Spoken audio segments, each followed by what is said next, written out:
नमस्कार, स्वागत है आप सभी का बीएस टीवी में। आपके साथ मैं हूं संयम जैन।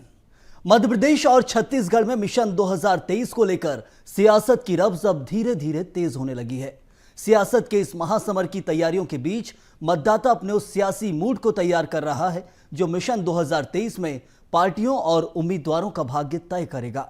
बीएस टीवी मध्य प्रदेश और छत्तीसगढ़ की हर विधानसभा में पहुंचकर हम जहां जनता के मुद्दों को आपके सामने रखेंगे, वहीं अभी तक क्या रहा है वहां का राजनीतिक समीकरण, इसको भी विस्तार से समझाएंगे।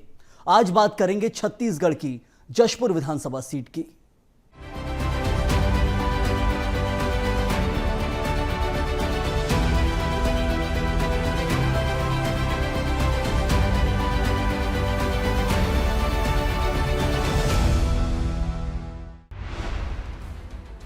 बात जशपुर विधानसभा की। क्या है यहां का सियासी समीकरण, कैसी यहां की सियासी बयार। कभी बीजेपी का मजबूत गढ़ था जशपुर जिला, आज तीनों सीटों पर है कांग्रेस का कब्जा। अविभाजित मध्य प्रदेश से राजनीति में गहरा दखल रखने वाला उत्तर छत्तीसगढ़ का सुदूर वनांचल जशपुर आज छत्तीसगढ़ की सियासत को लगातार दिशा देने का काम कर रहा है। अपने घने जंगलों और हरी भरी वनस्पतियों के बीच ये राज्य की राजनीति में भी अहम भूमिका निभाता है। जशपुर एक ऐसा जिला है जो झारखंड और ओडिशा से घिरा हुआ है, इसलिए यहाँ आदिवासी वोट बैंक प्रभावी है।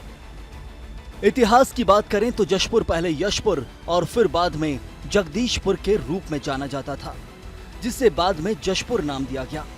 इतिहास से इतर राजनीति में जशपुर सीट छत्तीसगढ़ में सबसे अहम मानी जाती रही है, जहां से बहने वाली हवा सीधे प्रदेश को पोषित करती है। छत्तीसगढ़ में बीजेपी का सबसे मजबूत गढ़ कहा जाने वाला जशपुर जिले में 3 विधानसभा सीटें हैं। कभी इन सभी सीटों पर बीजेपी का कब्जा हुआ करता था, लेकिन आज यहां कांग्रेस काबिज है। यहां से स्वर्गीय दिलीप सिंह जूदेव ने अपनी मूंछों को दांव पर लगाकर छत्तीसगढ़ की राजनीति में खासा दखल देते हुए बीजेपी की सरकार बनाई थी। जशपुर विधानसभा की बात करें तो जनसंघ के बाद से यहां की राजनीति में रियासत का दखल रहा और जूदेव राजघराने का वर्चस्व रहा।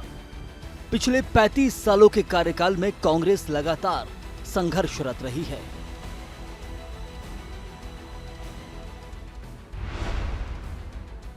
प्राकृतिक सौंदर्य से भरपूर है जशपुर, वन और पहाड़ों से घिरा हुआ है जिला। कैलाश गुफा, दनगरी वाटरफॉल करते हैं आकर्षित। जशपुर विधानसभा क्षेत्र प्राकृतिक सौंदर्य से भरपूर है। यहाँ चारों ओर वन और पठारी क्षेत्र यहाँ की सुंदरता को बढ़ाते हैं। मुख्य रूप से यहाँ स्थित कैलाश गुफा, खुड़िया रानी मंदिर और राजपुरी जलप्रपात, दनगरी वाटरफॉल लोगों को काफी आकर्षित करता है, जिसे शासन प्रशासन स्तर से पर्यटक स्थल के रूप में भी संवारने का कार्य तेजी से जारी है। जशपुर राजघराने का राजमहल, जिसकी चर्चा लगातार होती रहती है, यह भी प्रमुख आकर्षण का केंद्र है। जूदेव राज परिवार का रहा राजनीति में दखल। 1985 से 2013 तक रहा बीजेपी का कब्जा। 2018 में कांग्रेस ने ढाया किला। 1980 के आसपास मिशनरी दखल के बाद यहां बनवासी कल्याण आश्रम और आरएसएस की कई शाखाएं संचालित होने लगी।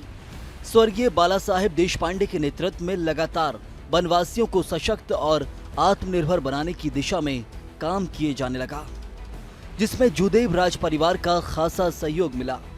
लिहाजा यहां के हर राजनीतिक निर्णय राजघराने से होने शुरू हो गए। 1985 में कल्याण आश्रम के जीवनदायिनी कार्यकर्ता गणेश राम भगत को स्वर्गीय दिलीप सिंह जूदेव के कहने पर बीजेपी ने टिकट दिया, जिसके बाद जशपुर सीट पर लगातार बीजेपी काबिज रही। पूर्व मंत्री गणेश राम भगत, राज शरण भगत समेत जगेश्वर राम भगत लगातार 25 सालों से बीजेपी से विधायक रहे। साल 2013 में स्वर्गीय दिलीप सिंह जूदेव की मौत के बाद यहां की राजनीति ने करवट ली और 2018 के विधानसभा चुनाव में कांग्रेस के विधायक विनय भगत ने बीजेपी प्रत्याशी गोविंद राम भगत को 8000 मतों से हराकर कांग्रेस को जीत दिलाई। बीजेपी की गुटबाजी और कार्यकर्ताओं के असंतोष का फायदा कांग्रेस को मिला, जिसके बाद यहां जशपुर के वर्तमान विधायक विनय भगत ने जशपुर की राजनीति में खासा बदलाव लाते हुए बीजेपी के हर दांव पेच को बदल कर रख दिया है। विनय भगत लगातार क्षेत्र का दौरा करते हुए ग्रामीणों के बीच खास से चर्चित विधायक के रूप में सामने आए। जशपुर विधानसभा में मतदाताओं की संख्या की बात करें तो कुल मतदाता यहां 2,24,646 हैं। वहीं पुरुष मतदाताओं की संख्या 1,21,004 है, तो वहीं महिला मतदाताओं की संख्या 1,12,525 है और अन्य मतदाता यहां 17 हैं। जशपुर विधानसभा में कुल मतदाताओं की संख्या 2,24,646 है, जिसमें पुरुष मतदाता 1,12,104 हैं, तो वहीं महिला मतदाताओं की संख्या 1,12,525 और अन्य मतदाताओं की संख्या यहां 17 है। जिला मुख्यालय की इस विधानसभा क्षेत्र में उराव, नगेशिया, कोरबा, अहिर, महकुल समेत अन्य जाति वर्ग के लोग रहते हैं। इस सीट पर उराव जाति के मतदाताओं की बहुलता है। उराव के साथ यहां विशेष संरक्षित जनजाति पहाड़ी कोरबा भी निवास करती है। इनकी संख्या कम होने के बाद भी राजनीतिक माहौल बनाने और बिगाड़ने में महत्वपूर्ण भूमिका निभाते हैं। उराव मतदाताओं की बहुलता की वजह से कई पार्टियां उराव समाज से उम्मीदवार को उतारने का काम करते हैं। विधानसभा चुनाव में उराव समाज के साथ नगेशिया और कोरबा जनजाति के वोट बड़े परिवर्तन करने में अहम भूमिका अदा करते हैं। आदिवासी वोटों पर ही अधिकतर राजनीतिक पार्टियों की नजर होती है। जशपुर विधानसभा के सियासी समीकरण की बात करें तो साल 2018 में कांग्रेस के विनय कुमार भगत यहां 71,963 वोटों से जीते और बीजेपी के गोविंद राम भगत यहां 63,937 वोटों के साथ हार गए और इस बार हार जीत का अंतर 8,026 वोटों का था। तो वहीं 2013 में बीजेपी के राजशरण भगत 79,419 वोटों से जीते और कांग्रेस के सरहुल राम भगत 45,070 वोटों के साथ हार गए और इस बार हार जीत का अंतर 34,349 वोटों का था। तो वहीं 2008 में बीजेपी के जगेश्वर राम भगत 64,553 वोटों के साथ जीते और कांग्रेस के विनय कुमार भगत को 48,783 वोटों के साथ हार का सामना करना पड़ा और हार जीत का अंतर इस बार 15,770 वोटों का था। जशपुर विधानसभा की बात करें तो यहां 1985 में गणेश राम भगत को बीजेपी ने टिकट दिया, जिसके बाद जशपुर सीट पर लगातार बीजेपी काबिज रही। पूर्व मंत्री गणेश राम भगत, राजशरण भगत समेत जगेश्वर राम भगत लगातार 25 सालों से बीजेपी से विधायक रहे। पिछले 3 विधानसभा चुनाव की बात करें तो साल 2008 में बीजेपी की ओर से जगेश्वर राम भगत ने यहां जीत हासिल की थी। उन्होंने कांग्रेस की ओर से मैदान में उतरे विनय भगत को 15 से अधिक वोटों से हराया था। साल 2013 में भी यहां बीजेपी ने जीत का परचम लहराया। बीजेपी की ओर से चुनावी मैदान में उतरे राजशरण भगत ने कांग्रेस के सरहुल राम भगत को 34,000 से ज्यादा वोटों से हरा दिया था। उन्हें कुल 79,419 वोट मिले थे। साल 2013 में स्वर्गीय दिलीप सिंह जूदेव की मौत के बाद यहां की राजनीति ने करवट ली और 2018 के विधानसभा चुनाव में कांग्रेस के विधायक विनय भगत ने बीजेपी प्रत्याशी गोविंद राम भगत को 8,000 मतों से हराकर कांग्रेस को जीत दिलाई। 2018 के विधानसभा चुनाव में जशपुर विधानसभा क्षेत्र में 66.6% मतदान दर्ज किया गया था। इसमें कांग्रेस के प्रत्याशी विनय भगत को 71,963 और बीजेपी के गोविंद राम भगत को 63,937 वोट मिले थे। इस तरह कांग्रेस के प्रत्याशी विनय भगत ने निकटतम प्रतिद्वंदी बीजेपी के गोविंद राम भगत को 8,026 मतों से शिकस्त दी थी। बीजेपी की इस करारी शिकस्त में बागी प्रत्याशी प्रदीप नारायण ने अहम भूमिका निभाई थी। निर्दलीय प्रत्याशी के रूप में 10,646 वोट लेकर प्रदीप नारायण ने बीजेपी की पराजय सुनिश्चित की थी। क्या है स्थानीय मुद्दे? रोजगार की समस्या, विकास की धीमी गति, खोड़िया को जिला बनाए जाने की मांग।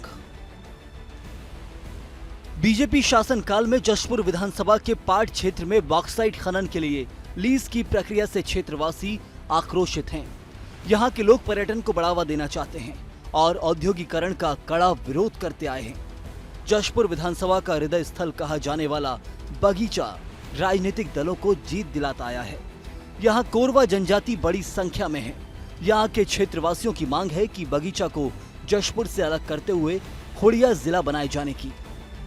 जिला मुख्यालय जशपुर लगभग 100 किलोमीटर होने के कारण ग्रामीणों को यहाँ बड़ी समस्या होती है।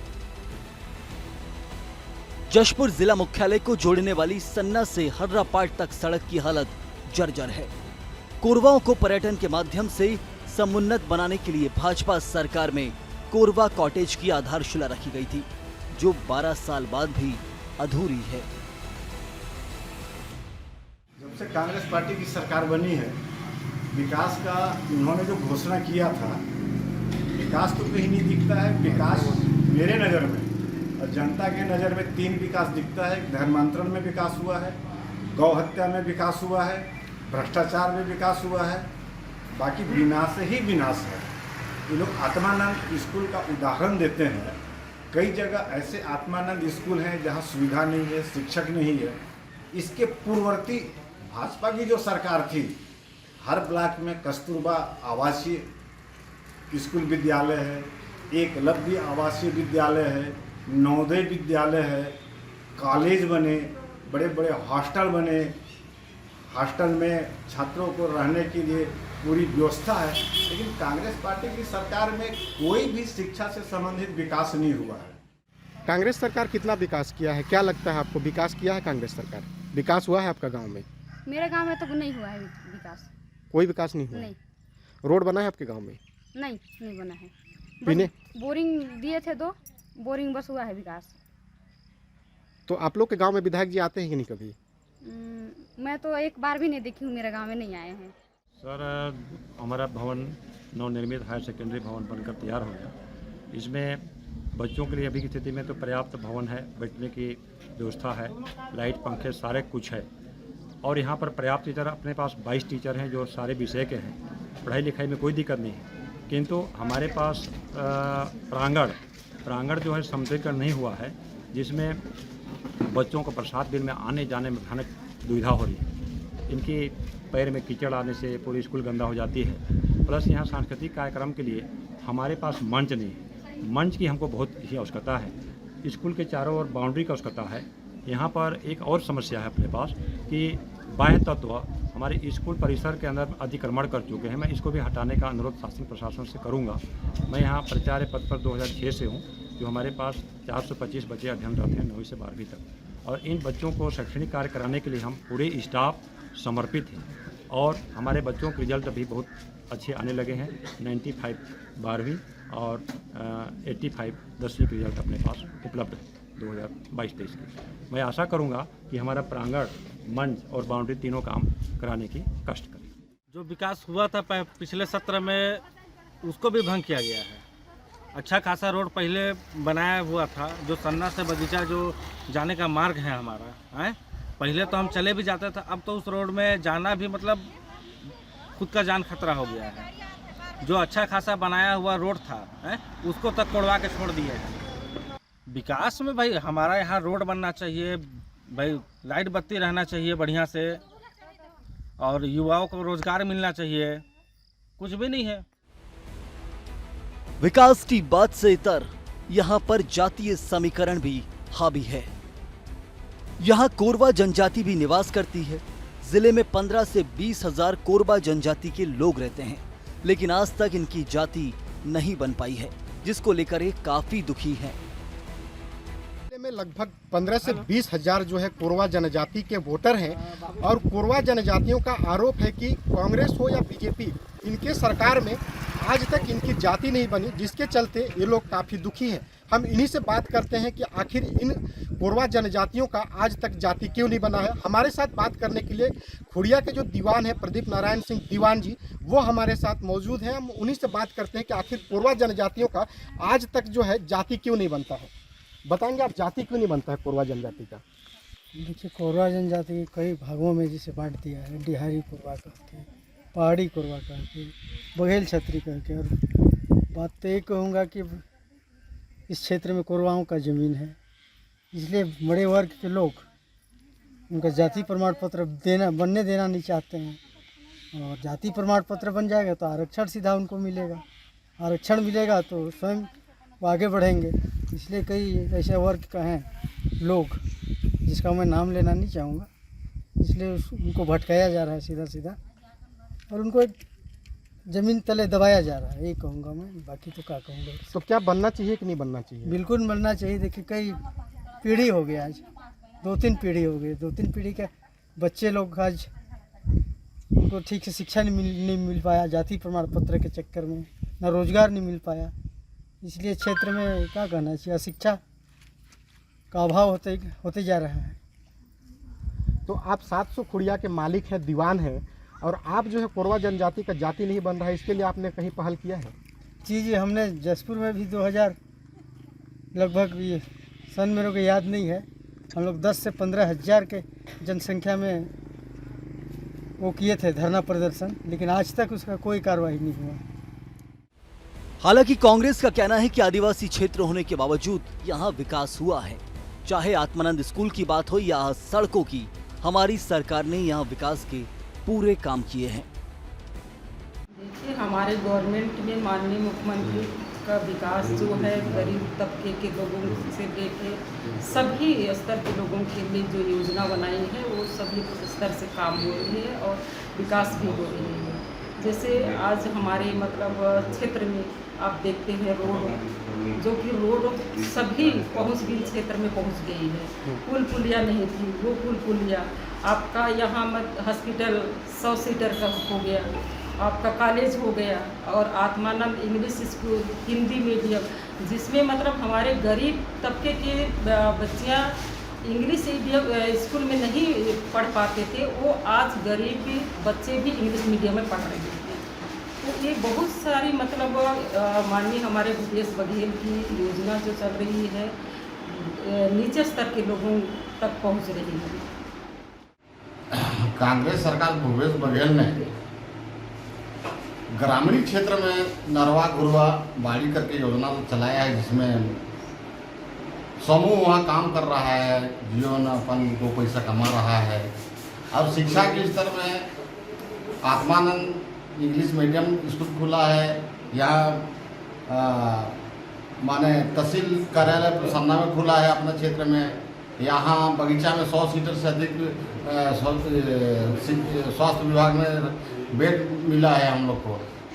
और करीब करीब भूपेश सरकार गरीब तबके के लोग के लिए काम कर रहा है। गांव में यही दिखाई दे रहा है कि नल जल पानी का सुविधा हो रहा है, रोड अच्छा बन रहा है, और सभी स्तर से काम हो रहा है। इस साल होने वाले विधानसभा चुनाव में पिछले विधानसभा चुनाव के मुकाबले राजनीतिक तस्वीर पूरी तरह से बदली हुई है। भारतीय जनता पार्टी में चुनाव की बागडोर जूदे परिवार के हाथ में होगी। उराव पहाड़ी कोरवा मतदाताओं को लुभाने के लिए दोनों पार्टियों में जोर आजमाई शुरू हो गई है। बीजेपी धर्मांतरण के साथ केंद्र सरकार की योजनाओं को लेकर चुनावी मैदान में उतरने की तैयारी में जुटी हुई है। वहीं कांग्रेस भूपेश बघेल सरकार की उपलब्धियों को अपने जीत का आधार मान रही है, लेकिन ये भविष्य के गर्व में है कि बीजेपी का गढ़ भेदने वाली कांग्रेस यहां अपने जीत का परचम बरकरार रखेगी या बीजेपी अपनी खोई हुई सीट को वापस पाने में सफल होगी। जशपुर से BS टीवी के लिए मिथिलेश गुप्ता की रिपोर्ट।